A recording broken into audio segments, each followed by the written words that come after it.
Hello everyone and welcome to another review roundup video. This seems to be becoming a bit of an annual tradition now on this channel. And I didn't expect it to, but I'm kind of glad that it has because it allows me to cover a lot more films than I usually would in most years. And for those of you that maybe don't know what a review roundup video is, especially if you're new to the channel, it's basically a video where I quickly run through my thoughts on any films that have come out in the year that I haven't had a chance to do full-length reviews on. Because believe it or not, I do have a life outside of watching movies and reviewing them on this channel, which means I don't get round to reviewing every film that I see. So 9 out of 10 times I end up doing a review roundup video just to cover all the loose movies that I haven't talked about yet. So I'm just going to get straight into it because there's a lot of movies I want to cover in this video. And the first one I want to talk about is Lovers Rock, which is the second movie in Steve McQueen's Small Axe anthology series for the BBC. I've already done a full review for Mangrove, which was the first movie. So if you want to go and check that review out, please do. And I desperately wanted to do a full-on review for Lovers Rock. But unfortunately, considering I've got a lot going on at the moment and there are some big releases coming out in December that are slightly more important to me, I genuinely didn't know if I'd be able to get a full-on review for Lovers Rock out at any point, so I thought I might as well just put it in this video. And I've got to say, I really liked Lovers Rock, though I didn't find it as engaging as Mangrove. There's a lot to like about this movie, because pretty much everything from a technical level and from an acting level is pretty much spot on. This is a completely different experience to Mangrove. Mangrove was more about a very pivotal and important moment in time that was very raw in its emotion and very emotionally charged. Whereas this movie kind of doesn't really have a plot. It's more about just engulfing you in the moment of this party that happens in the late 70s. It's literally just about engulfing you in that atmosphere. And if that's what the movie's going for, then it does it pretty damn well, because it genuinely makes you feel like you are in this party. From the use of music to the way the camera work just weaves in and out of all the partygoers just so seamlessly.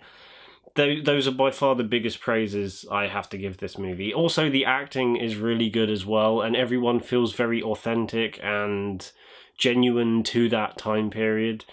But like I said, I didn't find it as engaging as Mangrove. That's probably due to the fact that after a little while with Lovers Rock, it does start to lose steam a little bit, and even though you are still engrossed in the environment and the general tone and feel of this movie, and you're just swept up in it, there is this sense to the movie where it's like, okay, now I want it to start doing something different, but it never does do that different thing. It just keeps going on with the same thing. And even though that thing is good, there is a point where you're just like, okay, I want to see something else now. But that being said, Lovers Rock is still a brilliant movie, and I can't wait to see what the other Small Axe films have to offer, which is why I'm giving it an 8 out of 10. The next movie is called The Last Thing He Wanted, and this actually dropped on Netflix way back in like February or March. And I did actually watch it when it first released on Netflix. However, there is a reason I haven't talked about it until now, purely because it is the worst movie I've seen all year. I know Artemis Fowl was a thing, but this movie is without a doubt 10 times worse than that movie. Because at least with Artemis Fowl, there are things in that movie that you can kind of laugh at and enjoy about that movie from like so bad it's good sort of perspective. But this movie is just so boring and uninteresting, which is a shame, because you have a very talented director at the helm and some very credible actors in the movie.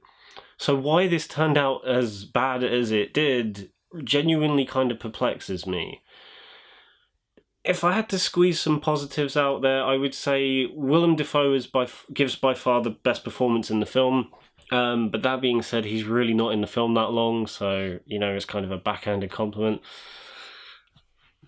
And it's shot fine. I mean, the cinematography is nothing mind-blowing, but it gets the job done, I guess. It's kind of got this horrible, muddy, murky look to it, which works for the time period, but isn't that appealing on the eyes, I guess. But yeah, everything else about this movie I really was not a fan of. Most of the other performances are just, you know, they're there. No one specifically gives a brilliant performance, and that's a shame when you've got people like Anne Hathaway and Toby Jones and Ben Affleck.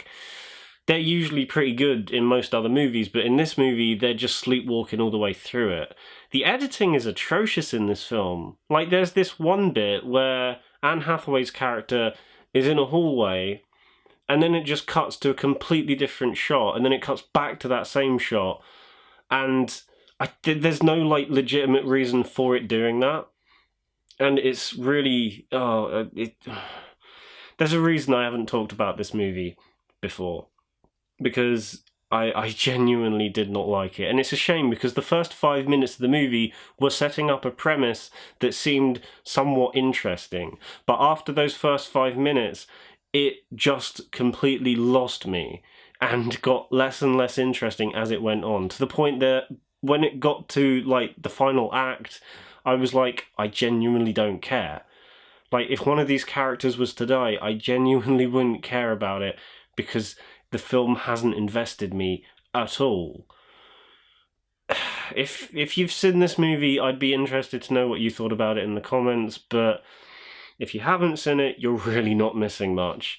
2 out of 10. This is easily the worst film I saw all year. Next up is a micro-budget movie directed by Marawi Jarima. I apologise if I've butchered that name, but it's called Residue.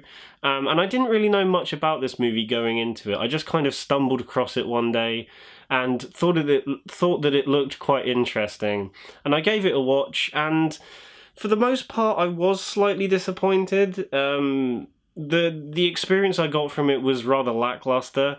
But that being said, I didn't quite know what I was getting myself in for. By far the best aspects of this film are the way it's shot, because they managed to do a lot with colours and atmosphere with a very small budget, and I thought it was very impressive the way it was shot, and also the lead performance as well was pretty good. Apart from that, though, this movie didn't really catch me. Like, I really wanted to be invested by this movie, but unfortunately I just really couldn't get on board with it. And it's a shame, because, like, there is an interesting story at the centre of it, but I just couldn't get invested, and I genuinely don't know why. There is a lot of promise in this director, because I think this is his first feature film, and considering he was able to do all of this on such a tiny budget is very impressive. However, I just wasn't invested in the movie, and that might be due to its rather sluggish pacing. But yeah, I highly recommend you give this movie a watch, either way, no matter what I think, because I think if you make your own mind up on it, that'd be great. And also you're supporting a upcoming new director. But personally, I had a lot of trouble trying to get invested in the movie, and it just didn't click with me. Though I can see why there is a lot to appreciate about this feature debut. Unfortunately, though, I've got to give it a 4 out of 10, because I just had a lot of trouble trying to connect with it. Next up is The Night Clerk, which is about an autistic night clerk that witnesses a murder in the motel that he works at, and the rest of the movie is basically just this cat and mouse game between him and the police. And I was kind of intrigued by this movie purely because of its premise, and when thrillers try to introduce an autistic character, especially as the main lead, I'm intrigued to see how they go about it, because believe it or not, I do have Asperger's. I think I've mentioned this a couple times in some previous videos. So whenever a film, especially a thriller, goes about wanting to portray that sort of thing in a film, for example, The Accountant a few years ago, I'm always intrigued to see how they go about portraying it. And this movie, it kind of rides a very fine line between being somewhat respectful to people with autism, but then also just using it as a plot device for the sake of the story to be more intriguing and more complex. For the most part, though, Ty Sheridan, who is the one playing the autistic character, he does a pretty good job. There are certain points in his performance where it does look like someone acting as if they have autism, but there are a few other moments where it does feel genuine, and I thought he was pretty good. Not amazing, but pretty good in that role. Also, Ana de Armas, who you may recognise from Blade Runner 2049 and Knives Out, she's also really good in this movie. However, I'm perplexed as to why she's in this movie in the first place. She can do a lot better than this, and I have no idea why she's in it. Like, she was in Blade Runner, she was in Knives Out, and now she's in this. I genuinely... It kind of perplexes me because of how talented she is. But yeah, she's by far the best thing in the movie. The cinematography and direction are passable, like, it gets the job done, but that's about it. The story kind of loses momentum in the middle of the film, but does start to pick back up again in the final third of the film. And yeah, overall, this is a pretty forgettable movie. Overall, yeah, I mean, if you haven't seen it, you're really not missing much, kind of like The Last Thing He Wanted. But I would say it's slightly better than that movie. But yeah, it's pretty forgettable, it's pretty bland. Yeah, 5 out of 10, I think. I mean, that's borderline on a 4.5, I think. But yeah, it's pretty dire. The next movie is Borat's subsequent Moviefilm. I'm not even going to bother attempting to say the entire really long title of it, because I'd just be here forever. But I actually watched the first movie right before watching this sequel, purely because I'd never actually seen the original. I've always wanted to, but never had a chance to get around to it until now. And I've got to say, the fact that I watched both of them back to back, without a doubt, the first one is 10 times funnier than this sequel. The first one just works on so many different levels for me, because it just flows a lot better, though there isn't really a clear narrative except for him wanting to find Pamela Anderson. It just flows better. I don't know, it just does. And this movie, though there is a lot of good things going for it, I just didn't find it as funny or as entertaining as that first film. Though, like I said, there are still some decent things to take away from the movie. The biggest one of those being the relationship in this film between Borat and his daughter. It's actually one of the most charming aspects of the movie, and it works quite well. And I've got to be honest, the girl who plays Borat's daughter, the actress's name I've completely forgotten, so I apologise for that. But she actually gets some of the best jokes in the film. Like, in the first movie, obviously all of the gags and pranks and jokes were given to Sacha Baron Cohen, but in this film, most of those, like, really hard to watch jokes and gags are actually given to the daughter character, and she really makes the most of every single joke that she has to do, and she really commits, and I really liked her performance, and her chemistry with Sacha Baron Cohen I thought was absolutely brilliant, and again was one of the best aspects of the movie. Overall, though, this movie just feels very lackluster in comparison to the first movie. The first movie was pretty much just like a lightning in a bottle sort of thing, where it just bombarded you with joke after joke, and even if some of the jokes didn't work, the delivery of said joke would at least kind of make up for it. Whereas in this film, because it is more reliant on a story and is a little bit more politically driven than the first film, it kind of just feels a little bit less impactful and a little bit less raunchy than the first film.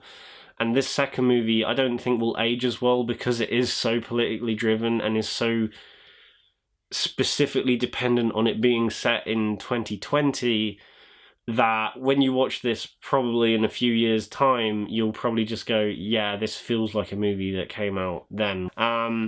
But yeah, overall, slightly disappointing sequel, but it's still a decent watch, which is why I'll probably give it like a 6 out of 10 or a 5.5, leaning somewhere around there. But yeah, it's okay. The next movie is an independent Irish film called Calm with Horses. Unless you live in America, and it's called Shadow of Violence for some reason. And if you've seen the movie, you will know that Calm with Horses is a more apt title for the film. But that being said, this movie is really good. I'd heard a lot of good things about it from last year's London Film Festival and a few small reviews here and there throughout the year. But now that I've actually seen it, I understand why it is getting so much praise. Unfortunately, I don't think that many people have seen it, and it's a shame because it is really good, but the people that have seen it, like myself, know just how good this film is. The best way I can describe this film in a nutshell, specifically in terms of tone, is almost like an Irish version of Drive. The plot is nothing like Drive, but in terms of tone and its soundtrack and the general feel of the movie, it's pretty similar to Drive, just in Ireland. I really liked a lot of aspects to this movie. It's shot really well. The two lead performances are brilliant, especially from Cosmo Jarvis, who portrays such a morally conflicted character who really doesn't know any better. Like, he's just trying to do the best, but the character doesn't know what the best thing to do is half the time. And I liked that aspect of his character. He seems almost like a deer in the headlights half the time, but which means you do really feel sorry for him. This is just a really good film. If you get a chance to see it, or if you see it on like Amazon or Netflix, I highly recommend you give it a watch, because I feel like, to pardon the pun, I feel like it's 2020's dark horse this year. It's just kind of come out of nowhere and is really impressing everyone that sees it. But unfortunately, not that many people have seen it. Easily give this movie an 8 out of 10, leaning more towards an 8.5 than a 7.5. And now, to bring the tone down a bit, the next movie that I'm going to be talking about is SCOOB, which is the new CGI animated Scooby-Doo movie. When this was first announced, I was intrigued, but not particularly excited. I think purely because since the two live-action Scooby-Doo movies from the early 2000s, which, for preference, I still have a soft spot for. Like, I love them for nostalgic purposes, and I still think there are aspects to those films that hold up pretty well. But since those two movies came out, I feel like Warner Brothers haven't really known what to do with the Scooby-Doo property. Obviously, there have been still some animated shows and straight-to-DVD films, but overall, it just feels like Warner Brothers just haven't known what to do with the Scooby-Doo license. And now we get this film, and it just feels like a kick in the nuts to any Scooby-Doo fans, pretty much. There is only a small handful of things that I thought worked in this movie. The animation is bright and colourful, and it's nice to look at. The voice acting, for the most part, especially the people, the people that do the voices for Shaggy and Scooby, are pretty decent. Although, that being said, whoever does the voice of Scooby does sound like Nick Nolte gargling on gravel. That's the best way I can describe it. Like, it works for the sake of Scooby-Doo, but there are times throughout the movie where it does sound like an old man chewing on AstroTurf. It kind of sounds like an old man's impression of Scooby-Doo. And a lot of my issues with this film, funnily enough, are similar issues that I had with the recent SpongeBob movie, Sponge on the Run.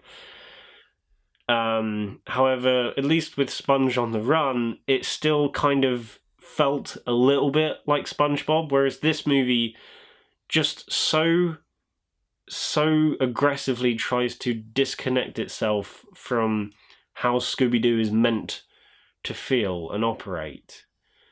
Obviously, you do have the typical Scooby-Doo tropes scattered throughout the film, and other Hanna-Barbera characters in there for good measure, but overall, in terms of the way it goes about doing jokes, or just the story, or just stuff in general with the film, it just feels like it's trying to be so aggressively modern, as Chris Stuckman put it in his review, that it kind of just loses that original essence that made Scooby-Doo so likeable and watchable in the first place. It just doesn't feel like Scooby-Doo. Though it looks like Scooby-Doo, and it sounds like Scooby-Doo, it just doesn't feel like it. Which is probably the biggest issue that this film has. Which is why I'm giving it a 4 out of 10. I had some high hopes for this movie, but to be honest, I should have really seen the bad reviews for this film as like a warning sign. Thankfully, the last movie that I want to talk about is a genuinely good film, and it's called Uncle Frank, and it recently dropped on Amazon Prime. I think it actually dropped on Thanksgiving.